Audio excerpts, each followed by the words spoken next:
Good evening, everyone. Thanks for joining this American Inspiration event presented by American Ancestors. I'm Margaret Talcott, Director of Literary Programs, the creator and producer of this author series. All of us behind the scenes are delighted you're with us tonight in the land of the 17th century society, sneaking a peek at the world's first personal advice column. On your screen is the schedule for our hour-long event. Soon, Professor Mary Beth Norton will take the screen to discuss her new book, I Humbly Beseech Your Speedy Answer. After her presentation, our guest moderator, Professor Serena Zabin, will join her for a discussion. She'll share your questions after that.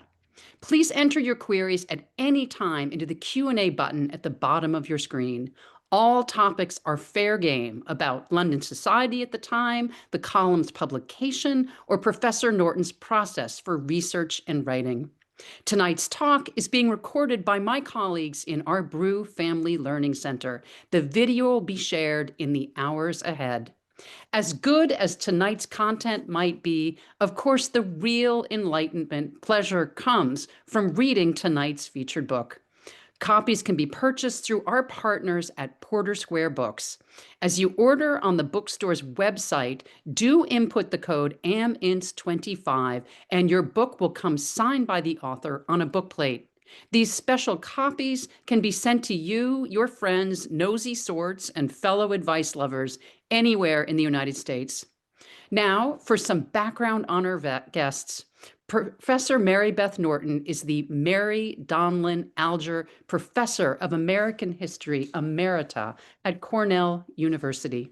Her highly acclaimed books include 1774, winner of the George Washington Prize, In the Devil's Snare, winner of the Ambassador Book Award in American Studies, Founding Mothers and Fathers, a finalist for the Pulitzer Prize in History, and other award winners, including Liberty's Daughter and the British Americans. Professor Norton taught at Cornell for 47 years, retiring in 2018. She was recently awarded a Centennial Medal by Harvard's Griffin Graduate School, where she earned a PhD in 1969. Congratulations to you, Professor Norton, on this medal. Our guest moderator, Serena Zabin, joins us from Carleton College, where she is the Stephen R. Lewis Jr. Professor of History and the Liberal Arts and a faculty member in the American Studies program. Professor Zabin is the author of the prize-winning book, The Boston Massacre, A Family History, and she is co-designer of a serious video game called Witness to the Revolution, which is based on that book. Her previous books include Dangerous Economies, Status and Commerce in Imperial New York, and the New York Conspiracy Trials of 1741. We'll meet Professor Zabin in the second half of our program. But for now, to start us off, welcome to you, Mary Beth. It is such a great honor to have you with us, one of our organization's revered Lifetime Achievement Award winners. It was fun to meet you in Boston a couple years ago. If you might remember that, we had a lovely dinner, and I'm happy to finally be featuring your work in the American Inspiration series. You and I talked about it, but again, the New Yorker Magazine coverage of your book in late June was truly fabulous. I read it and reread it. What a great article that was. Congratulations on that and on the publication of this unique history. So now for a trip back to 17th century London, over to you, Professor Norton. Thank you for being here. Thank you very much, Margaret. I am delighted to be here. And can you show the first slide, please, Kathleen?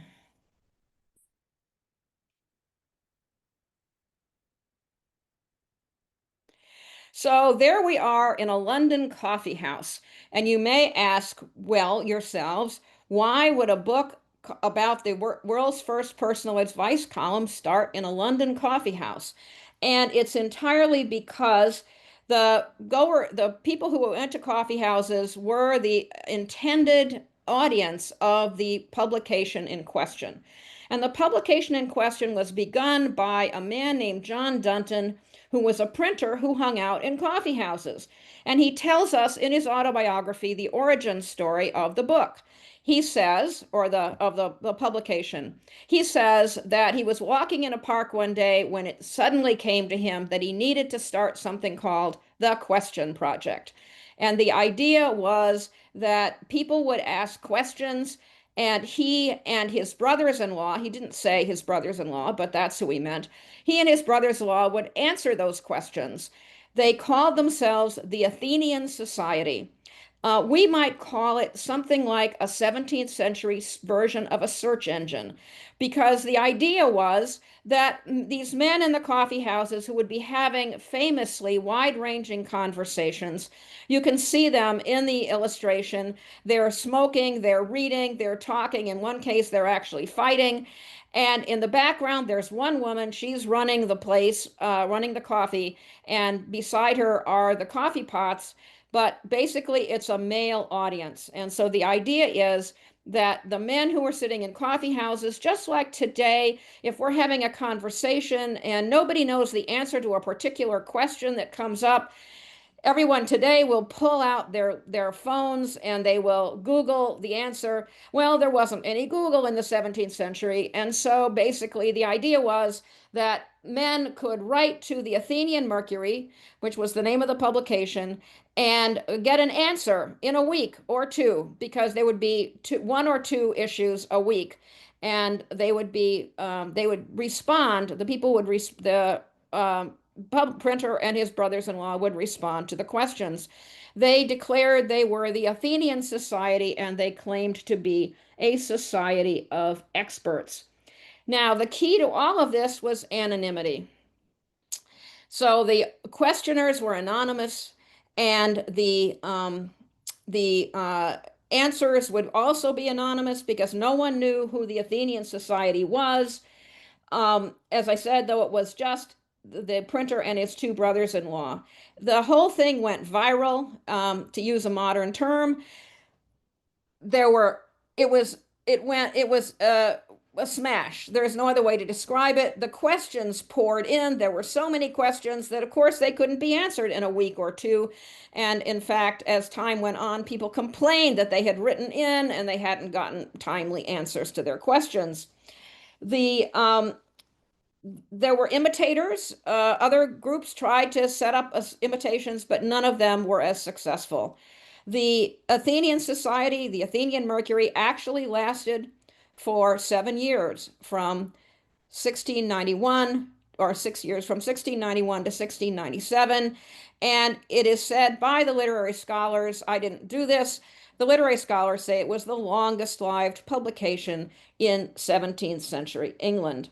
So who is this man who started this? Can you put up the second slide, please, Kathleen?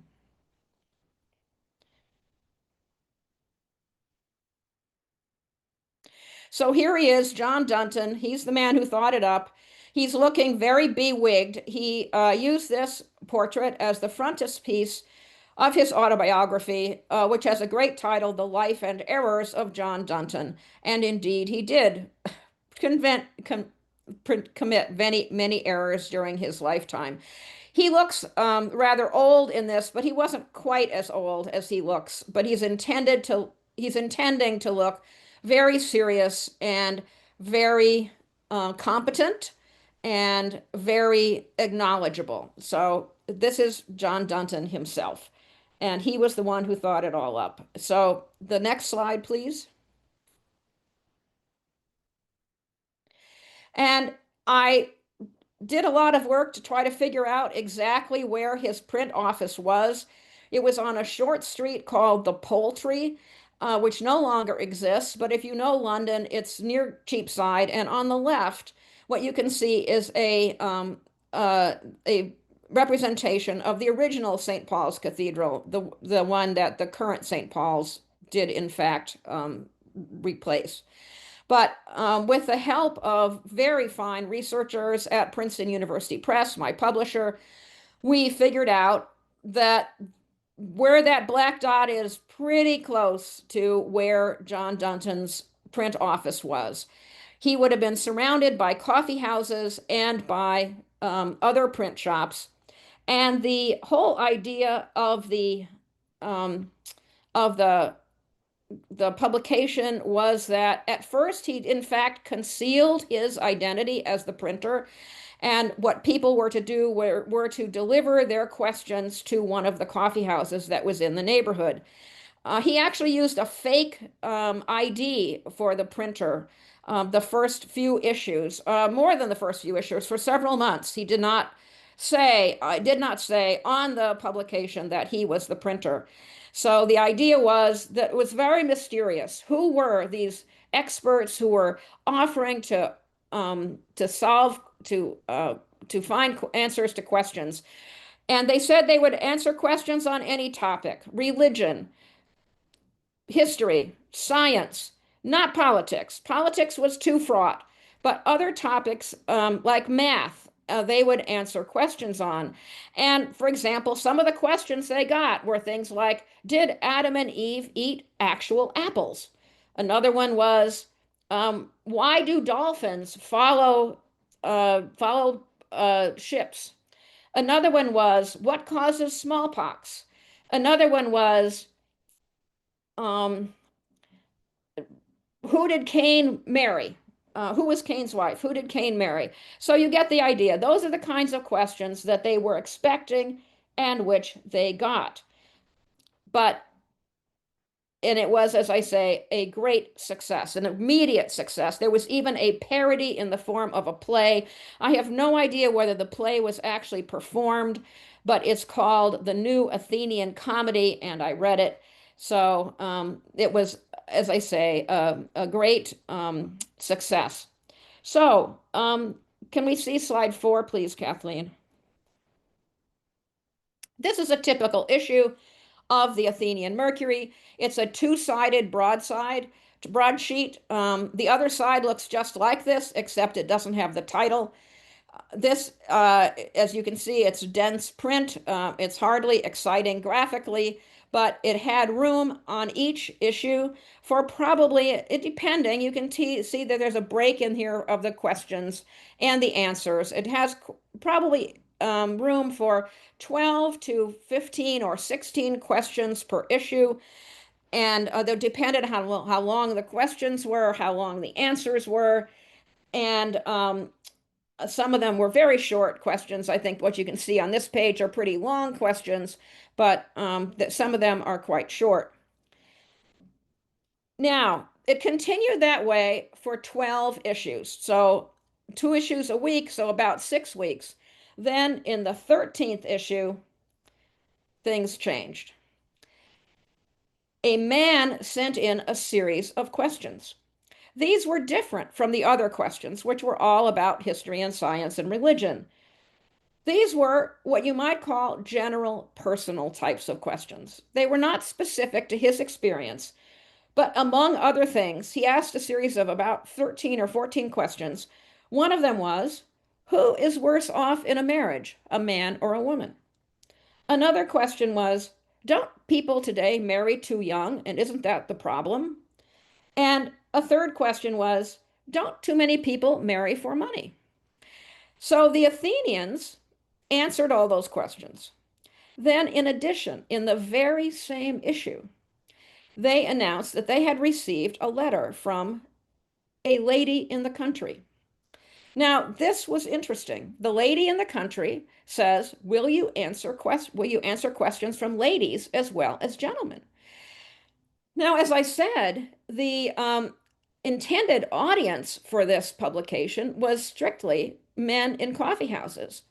So here we have a woman writing from the country.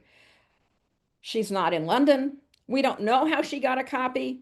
Maybe she was in London and she bought a copy on the street. They were sold for a penny each.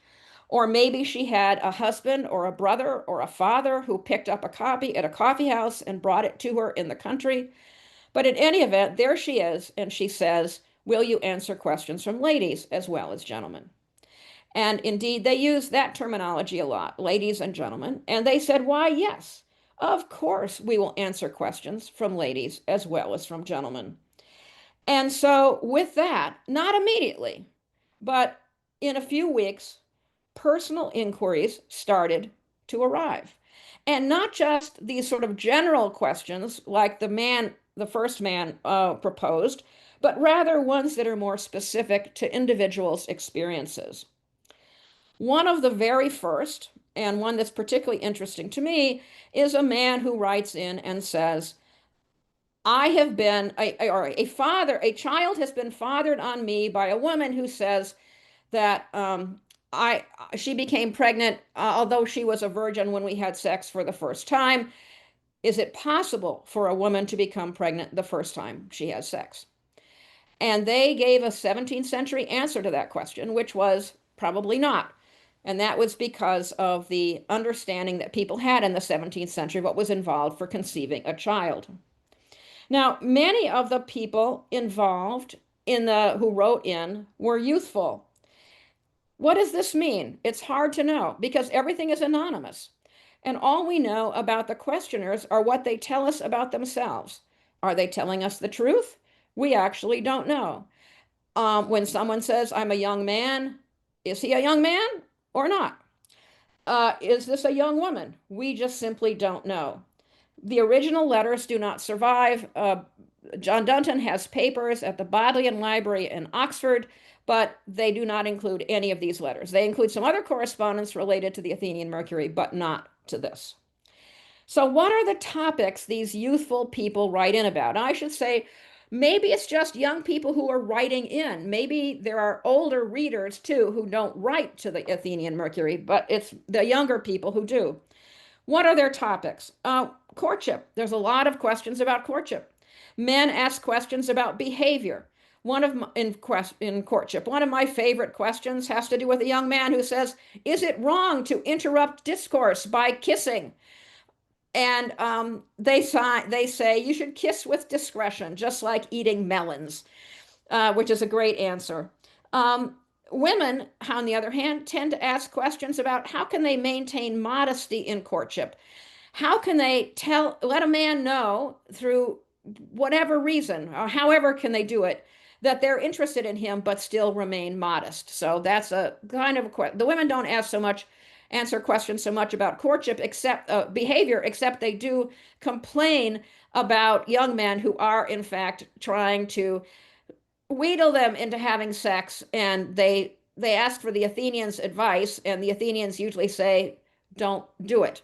Don't let them do that to you. Don't trust what he's telling you. Just say goodbye to this character." Another kind of topic that comes up a lot is parental consent. At the time, it was believed that parents had to consent to the marriages of their children. And both sons and daughters had problems with this. Both sons and daughters report issues with parental consent, and two kinds of issues. One issue where the parents have forbid the young people to marry the people they want, and others where they want the young people to marry the people that the parents want. So what did the Athenians do with these questions? Well, they walked a fine line, and their fine line went like this. Your parents cannot force you to marry anyone you don't want to marry, but you must have their consent to marry. And so what would happen to a young person who said, I cannot get anywhere with my parents. I cannot convince them to let me marry the person I love. How can I deal with this? And they would usually say, don't marry anyone, just wait. If you wait long enough, your parents will die, and then you can decide to do what to do on your own.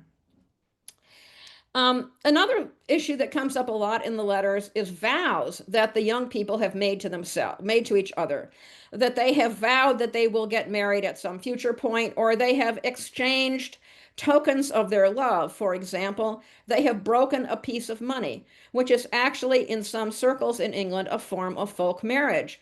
So young people will write in and say, I've changed my mind. I don't really want to marry this person that I vowed faithfully that I wanted to marry, or that I broke a piece of money with.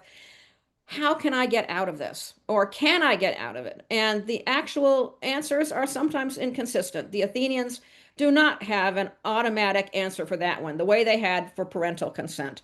They are inconsistent at times in how they deal with these issues of young people who want to get out of verbal contracts they entered into, and except they say you should never have done that. You should have thought more before you did that, before you got into it.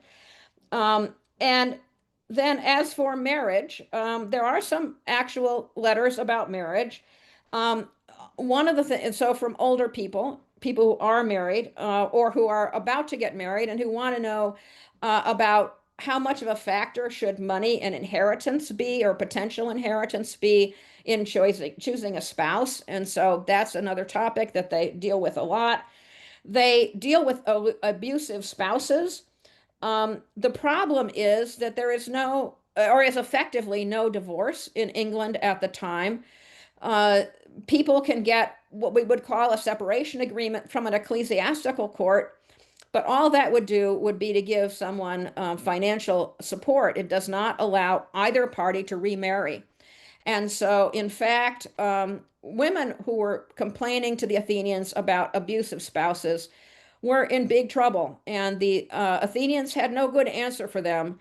If they said anything, they said, really, it's better to beg on the street or to turn to the church for charity than to turn to a wealthy neighbor who's offering to keep you, because some women said that they have a wealthy neighbor who is offering to keep them and support their children, but outside of marriage. And the Athenians, who are very moral, didn't like that and usually said no.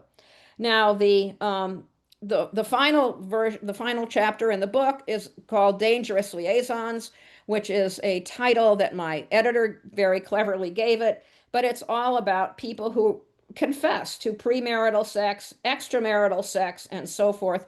And the Athenians were usually censorious when people did that. They hardly ever, in fact, they never really praised people who got involved in sexual relationships outside of marriage.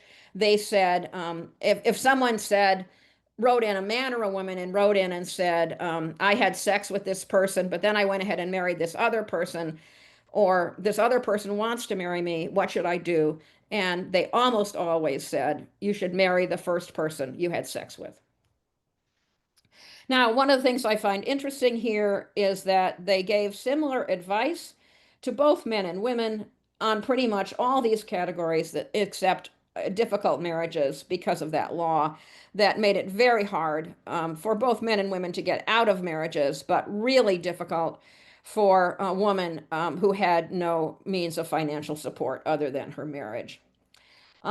So, Kathleen, can we see the next slide, please?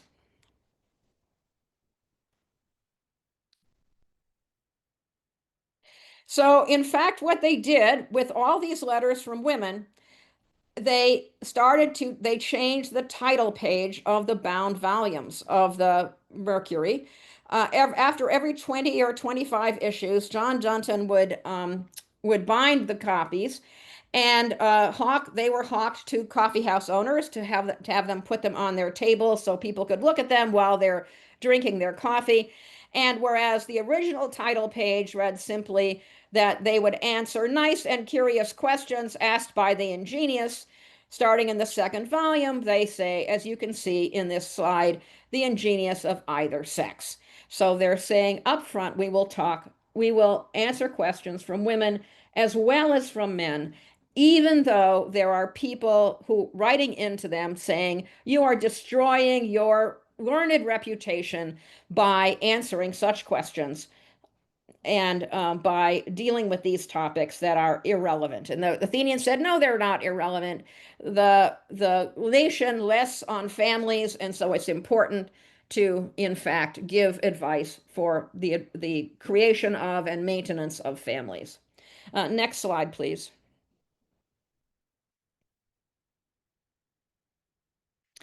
So this is one of my favorite things about the Athenian Mercury. This is called the Emblem of the Athenian Society. It was done in 1692 for one of John Dunton's publications. And in it, you can see what the Athenian Society is supposed to be. At the top are the bewigged gentlemen, the experts who are answering the questions. In the middle level you can see on both the left and the right of this screen the better off people who are asking questions, who are holding up their pieces of paper in their hands. And if you look at the carefully at the book jacket for my book, you will see that two of these figures are there on the book jacket. And then the level below is the less educated, less well-off group of people. And I'm especially interested in, if you look sort of the lower left corner, you can see a woman beating on a man with a stick, and he is saying, "Help, help, noble Athenians." So that's this whole thing is great. And the text down below is a celebratory poem about the Athenian society and how wonderful it is and how wonderful its answers are. And if you read the book, you can read that there in the context of the illustration, because this is one of the illustrations in the book. So now you may ask, because this is the series of American inspiration, what does any of this have to do with America? Well, there was actually, we tend today that the ocean is a dividing line, but it wasn't. It was actually a highway in the 17th century. People went back and forth all the time, and it was much more of a way to combine things than a way to divide them. John Dunton himself had visited New England in the 1680s, and he was actually Cotton Mather's London publisher. My book about Salem witchcraft, I knew about John Dunton because he was publishing Cotton Mather's works on witchcraft in London. Now, as far as the Athenian Mercury is concerned, in the context of the Athenian Mercury, there are occasional questions that have to do with America. There is one question that supposedly comes in from somebody in Maryland. There's occasional news of New England, which I think was generated by John Dunton. He wanted to show that he had connections in New England, as he did. And but the really important connection to America comes later in something called the Athenian Oracle. Now, John Dunton sold the copyright to the Athenian Mercury in 1702 to another printer named Andrew Bell. And he put out a 3-volume edition of letters and answers. It says letters and answers from the old Athenian Mercuries on the title page, and he called it the Athenian Oracle. And that was published in 1703, 1704. And then eventually he published a 4th volume about 1710 or so, or about 1710. These volumes were sold in America. And because of the availability of doing keyword searches on America's newspapers, historic newspapers database, I can show that they were being sold in America right up to the Revolution. For example, Benjamin Franklin advertised volumes of the American Oracle in 1746. So people were reading it, and there's actually a available library subscription list from Pennsylvania in the middle of the 18th century showing that people were checking these books out of the library. So, and I have some proof of this exact from on the next slide. Can I show the next slide, please, Kathleen?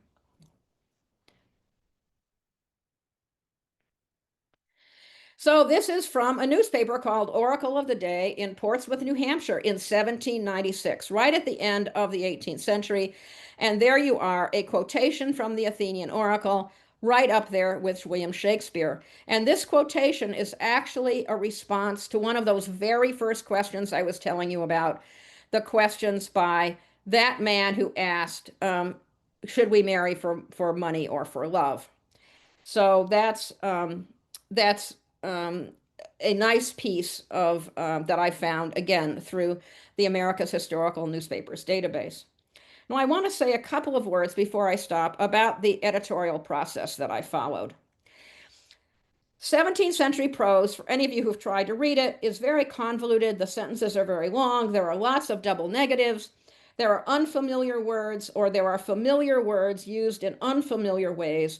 When I was working on this book, the OED was a constant companion of mine. I modernized the prose, I modernized the punctuation, I modernized the capitalization, I modernized the italicization, I modernized the spelling. I cut sentences from both the questions and the answers, both, and I changed negatives to positives. Um, in one case where I didn't change names, or in two cases where I didn't change words, I kept two usages that they have. One is friends. Friends at the time was a broad word that meant relatives, and in fact often meant parents. And it's hard to know how they were using those words and what they meant with them, other than the fact that it's clear they're relatives and often parents. And so friends is part of it. Another word that I didn't change was spark. The Athenians usually referred to men who were courting women as sparks if they thought the men were jerks. And so I thought it would be fun to leave the word spark in. But a lot of other words I changed. Now I'll make one final comment, which is that this book is aimed not at professional historians, but is aimed at general readers, and there are no footnotes. Well, there's one footnote. I do explain the citation practice, which I use throughout. If you have access to the originals, you can find them online. And now I'm going to look forward to a conversation with my friend Serena about this book. Thank you so much, Mary Beth. It's so fascinating to have a historian who has such deep knowledge of the relationships between men and women, from whom I've learned so much about that. Now talk actually about how people in the past talked about those relationships. I thought that was super fun. So I thought I'd start with just one or two questions of my own, and then we'll see what the audience comes up with. And I expect that there'll be a lot of questions that dovetail with a long list of things I'd love to talk with you about. But I thought we'd maybe start with the historical context of the 1690s. Is there some reason why this is the moment that a personal advice column emerged? Like, why did people, think that I want to send queries to some anonymous person and start an advice column? What's going on? Yeah, I mean, that to me is really fascinating. It's a great question. It's a very fascinating problem. Why is it that people in the 1690s suddenly want to have personal advice from anonymous experts? And I think we have to understand the historical context of the 1690s. Remember when this is. It's in the wake of the English Civil War. It's in the wake of the death of the king, the execution of Charles I. It's in the wake of the interregnum and the rule of Oliver Cromwell, and the restoration of the Stuart monarchy, and then the arrival of the Protestant rulers, William and Mary, in what we call the Glorious Revolution. This is a time of um, great social unrest, not unrest exactly, but social disruption in England. And Queen Mary led a reform movement called for the Reformation of Manners. It was was called the Association for the Reformation of Manners, and the idea was to try to get people to behave properly in their personal lives. And it's as though this is what the people who are writing to the Athenians are asking about. They're asking a lot about, how do I behave in this new situation? I mean, this is a context in which everything has changed dramatically in England over the previous 50 years, and people want to have advice. And many of these questions, if you think about them, are not things that people would talk about even with their closest relatives, especially if they're having arguments with their parents about who they should marry. Who do they turn to? Especially if some person has been having an affair with the wife of a friend.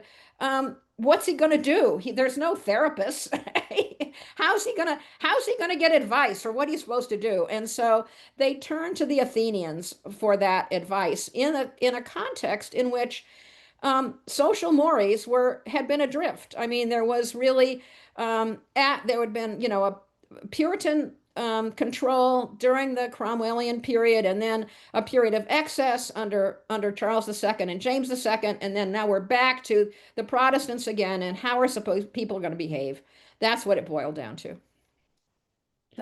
That is so interesting. And I'm just going to pick up on one of the questions that showed up in the Q&A, I think following up on that, right? So, as you say, there were no therapists, right? This is a later 19th century invention, I believe. But, what about religious sources? What about their local clergymen? Were they Well, people that you could go to? yeah, there are religious people to go to, and indeed clergymen do occasionally come up, and in fact, occasionally the Athenians say consult a clergyman.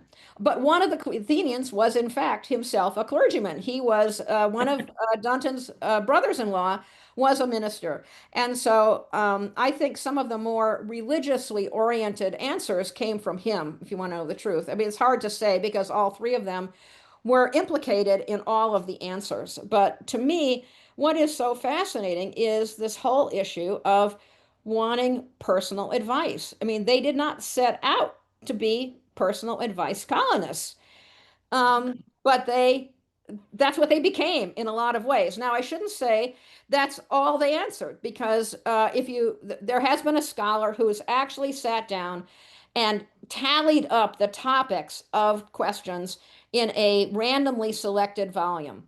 And she discovered that about 30% of the questions were these kinds of questions. About 30%. The 70% were not. The 70% were the sort they'd originally intended to answer. So it's not as though the world's personal advice column was only about personal advice. It was the Athenian Mercury was about all kinds of things. It was indeed Google for the 17th century. But to me, what's really fascinating is the personal advice part of it. That's why I chose these particular letters.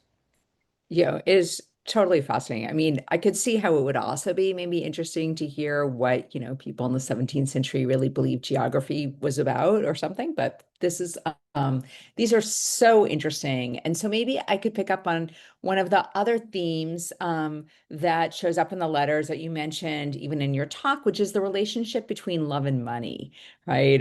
Which are core to I think what many therapists would talk about these days. So these days, right? Because we think that romantic love should maybe ignore questions of money, but do you think the Athenians agreed with that idea overall? No, they didn't. They actually they did say you should prioritize love or at least affection over money. That is, you shouldn't marry somebody. The way they put it was, you shouldn't marry someone you can't love. They had a great line about that. A man who marries a woman he can't love will soon love a woman he can't marry. If you think about it, it really has a zing to it. They have some very clever answers on occasion. I've talked mostly about the problems, but in fact, the answers are sometimes very clever. And so they did say prioritize love or at least affection, but they didn't say ignore money because they did think that a competency, a sufficient style of living was important. Although there were people who wrote in and said, my a man who wrote in and said, my wife and I are not going to have children, at least for the moment, because we don't have the money and we're not going to have sex. We've agreed no sex. We're going to live as brother and sister. And they say, okay, you can do that as long as it's agreed upon by the two of you, but it's not forever. You really have to allow yourselves to have sex, and you really have to then be prepared to support the children that you're going to have. And by the way, they will support you in your old age, so you'll be better off, even if at the moment you have to be careful about your finances. Wow, that's kind of crazy. Yeah. I mean, they Um, don't. Remember, there's no way to there's- avoid births at this point other than sexual abstinence, and that becomes an issue in several kinds of questions. Fascinating. So, as with contemporary advice columnists, I wondered, were there letters that you really maybe didn't believe, even though the Athenians possibly took them seriously? So just wondering, like, as you went through this process, how did you assess which ones actually seemed authentic to you? Well, you kind of have to say what people tell you. There are some questions that seem totally off the wall, and a couple of times the Athenians will remark on that. There's one letter that they say this reads just like a romance novel, but they answer it anyway. And so they did take them seriously. And in fact, at the time, there were people who wrote in and said, "You're making it all up." And they responded, "No, no, we couldn't make it up. This is we're dealing with all the letters as they are written in. But there are letters that are clearly jokes, and they do treat them as jokes. There's one funny letter where I can just picture a group of waggish young men sitting around a coffee table dreaming up this particular question. And the question is to describe a friend of theirs who's looking for a wife, and can the Athenians help find this wife? And they describe his wonderful characteristics, and they say he has a good head of hair. and and then the Athenians treat it like a joke, which it clearly is. And they say, if they say basically, if he had all the qualities you say he had, you don't need our advice. He can find anybody he wants. So, and there are a couple of times, there are other times when they do not accept the premises of the authors. There's one case where a man writes in and says he's concerned about his sister who's being wooed by two different guys, and he's talked his sister into following the Athenians' advice, and so he describes the two different guys, and it's clear that he prefers one of them to the other. And so they basically respond, "It's really clear to us that you're not telling us the whole story, and your sister has to make the decision. You can't make that decision for her." Um, that's kind of fascinating too, actually.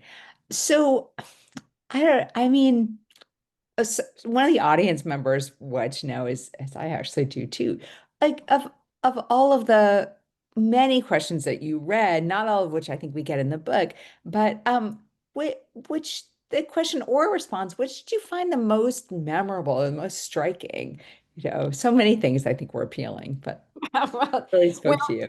the most memorable is actually the only sequence of letters that I found. It's a sequence of three letters. The first is a woman who, and I will just describe it briefly. The first is a woman who writes in and says, "I'm desperate. I'm madly in love with this man. I had a child with him 3 years ago, but he is, well, she says, slighting me. We would say ghosting. He's ghosting me. He's not paying attention to me. I adore him. I'm going to commit suicide. Tell me what I should do. Or I feel like committing suicide. Tell me what I should do." So the Athenians write back and they say, um, you're a sinner. You shouldn't have behaved this way.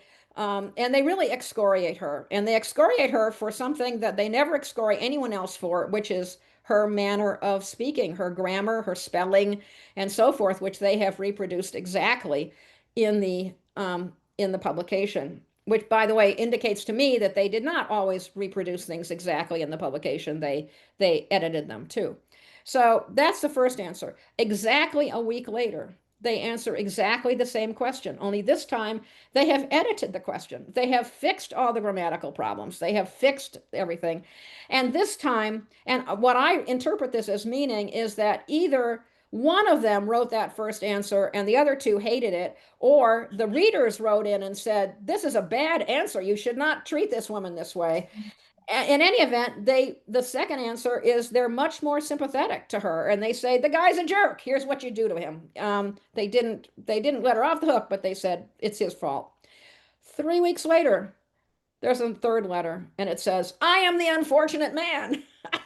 And he describes the problem, and basically he loves her. This is not the issue. His parents won't let him marry her. His parents say it will kill them if he marries her. So what should he do? And they now are very sympathetic, and they say, "You know what? You two are married to all intents and purposes. Forget your parents. Go live with her. Have a happy life and tell us how it turns out." Well, of course, we don't know how it turned out because there's no other letter, at least not that was published. Wow. So all that kind of stuff that we still see in columns now, right? Where people say, I'm the original poster, right? And I'm the original husband in this story. So these are so great. So, Mary Beth, I'm wondering, I mean, as somebody who in many ways sort of, shaped the field of early American women's history for the 17th and 18th century, what did you read that surprised you in these letters? Like, what's left to learn that you learned in these that you thought, I don't know if I knew that. Well, I don't know that the letters themselves were so surprising. I mean, I thought it was pretty much what I would have anticipated. But what I found surprising was the wit of the Athenians on occasion. Sometimes they were very, very clever in their responses, and they were always moral. They were always critical of people who admitted to misbehavior. But sometimes they were very witty, like that question that I quoted, that answer I quoted earlier, like about that a man who marries a woman he cannot love will love a woman he cannot marry. I mean, that's actually a very clever response. And so, as I started this book, I was really focusing on the letters. As I finished it, I was not more interested, but as interested in the answers as I was in the questions. Mm. And do you think, following up on that, that the readers too were as interested in the answers as the questions? So I'll admit, as a person who reads advice columns, I primarily like the questions because I just like to watch the train wreck. But what do you think that people were, what do you think it was like to sit around in a coffee house and read them? It would be a really fun, really fun way to figure out. I mean, it would be nice to be a fly on the wall and to find out what people were talking about in the coffee houses as they talked about these questions and answers. Um, Clearly the answers were compelling enough that people kept writing. You know, it didn't turn people off.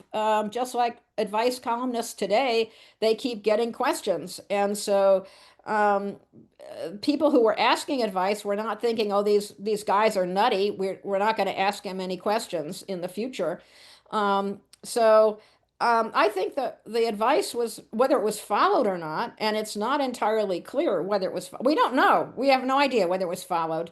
Um, we have no idea what the people said or did or whatever, how they dealt with these answers that they got. But except in that one case, we just don't. Well, we don't even know what happened. We just know that the guy wrote in too. So it's it's all up to your imagination, I guess. We just don't know. There's lots of things we don't know because it is anonymous. Everything not is not explicit. Oh, I should say one other thing. There are questions. I didn't notice it in these letters so much, but in the other letters, because I read a whole bunch of other letters too, even though I was mostly interested in the love and marriage letters, there were some letters that were clearly made up. And one was John Dunton, who, when nobody knew he was the printer, asked a question of the Athenians. And what do you think of John Dunton's latest book? So we know that I know John Dunton wrote that question. But who knows? His own puffery. It seems Right. unfair. Early puffery, exactly. That's a great line. Early puffery. Someone from the audience asked, which I was also curious too, right?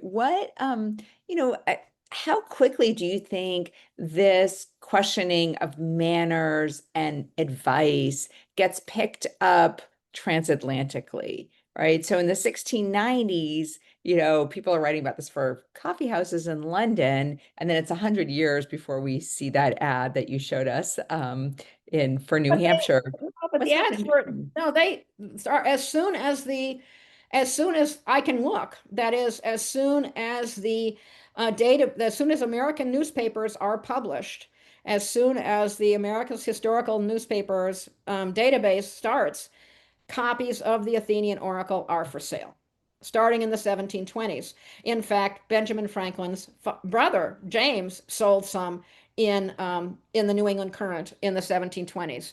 So they were of interest in North America, and they were regarded as still relevant right up to the late 18th century, and particularly before the American Revolution. Not so much afterwards, but in particularly before the Revolution.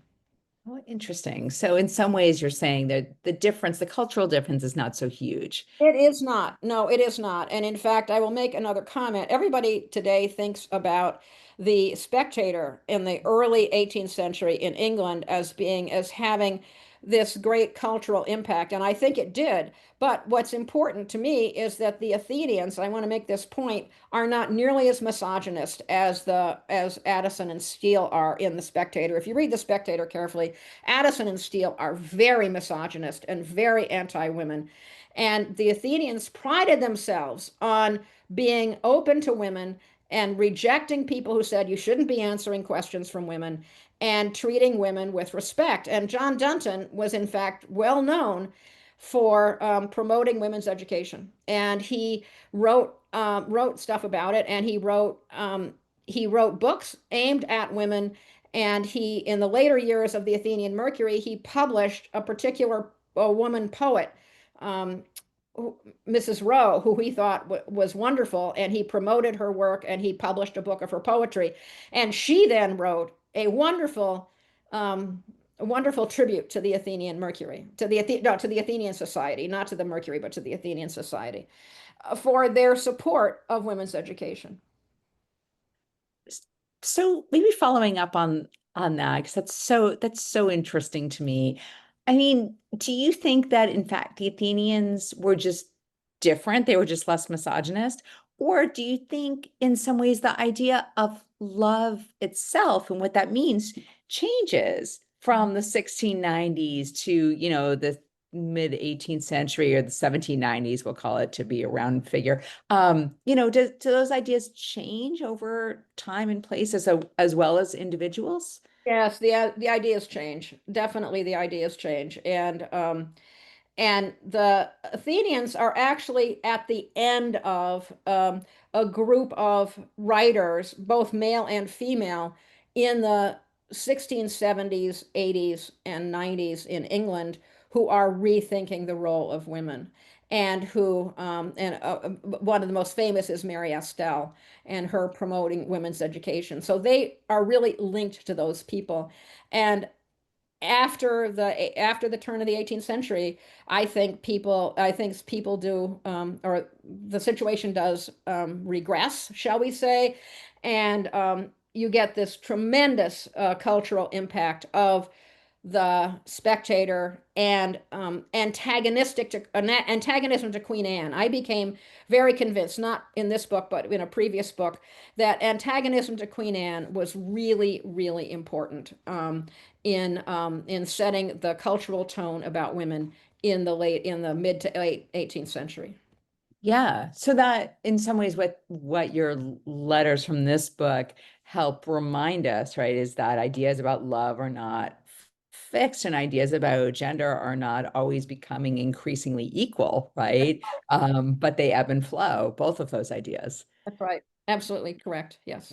Yeah, fascinating.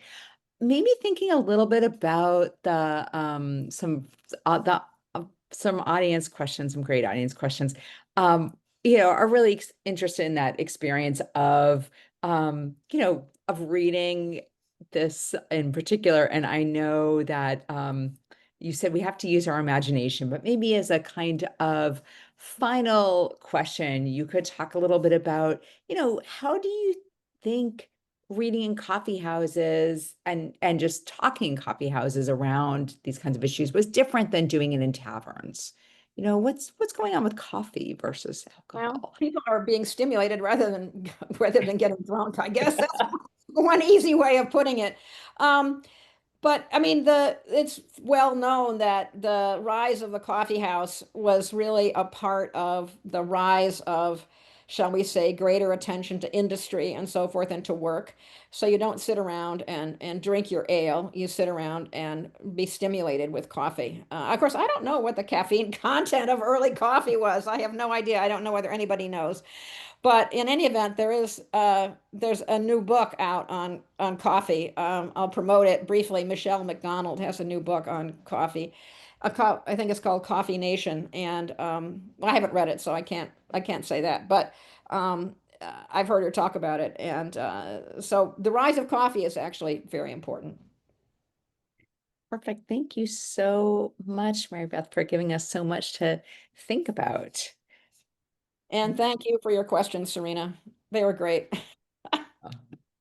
Thank you both. That was just fabulous. And I love John Dunton being so interested in education. That's a relief because otherwise I don't know, we'll hear about him. And leading, setting you up here, Mary Beth, as we do for all our authors in the American Inspiration Author Series, we've asked Mary Beth to read from her book.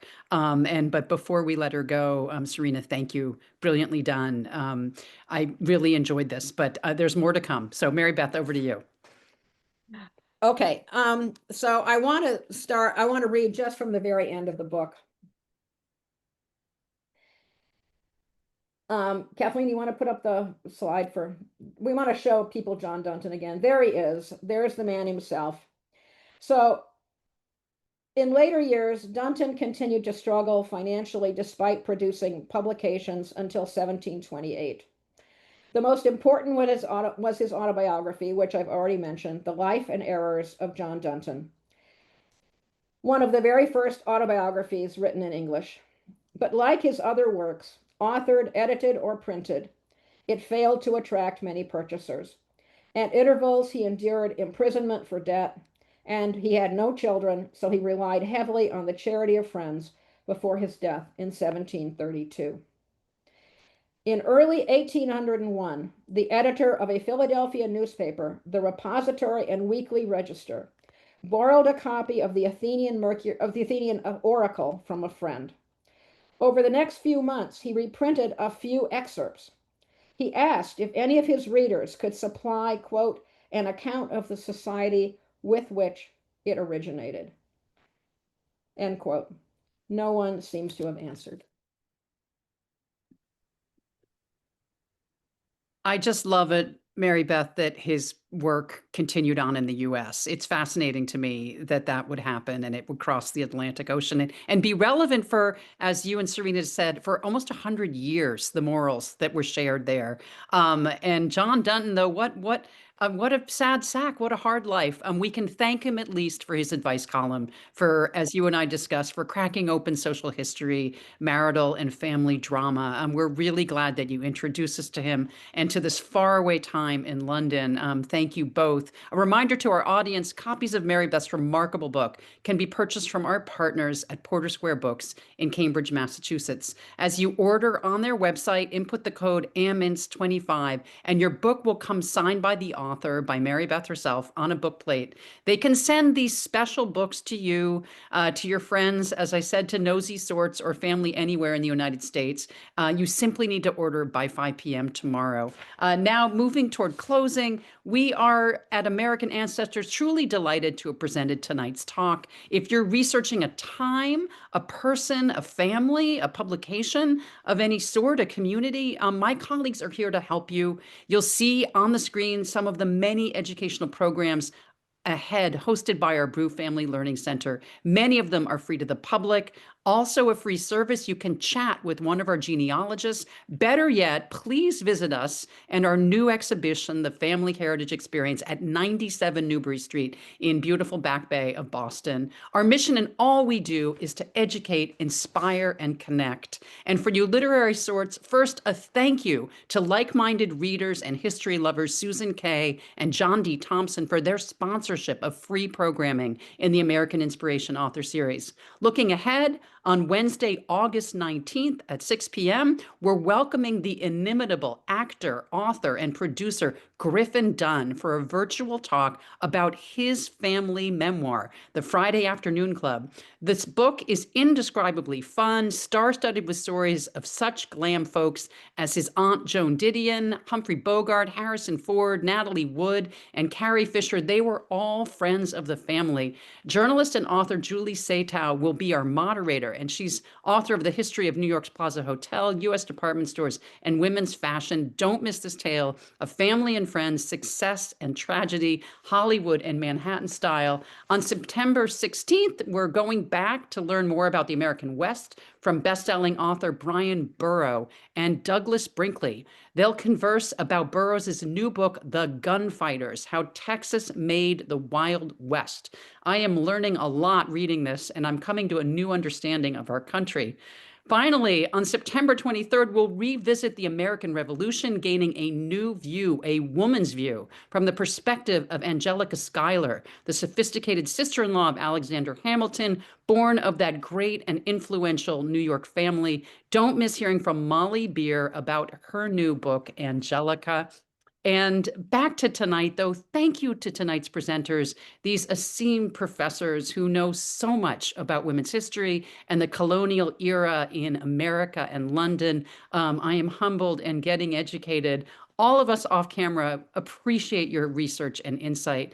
My thanks also to Kathleen McKenzie of American Ancestors Brew Family Learning Center for her work on this program. And the biggest thank you to all of you out there in the audience. We appreciate your interest in history, facts, and family dramas alike. We hope to see you soon again. For now, a good night to all. And Mary Beth, many thanks to you. Enjoy your time on the vineyard. Serena, good luck tomorrow with Lucy Worsley. A good night to all. Good night. Good night.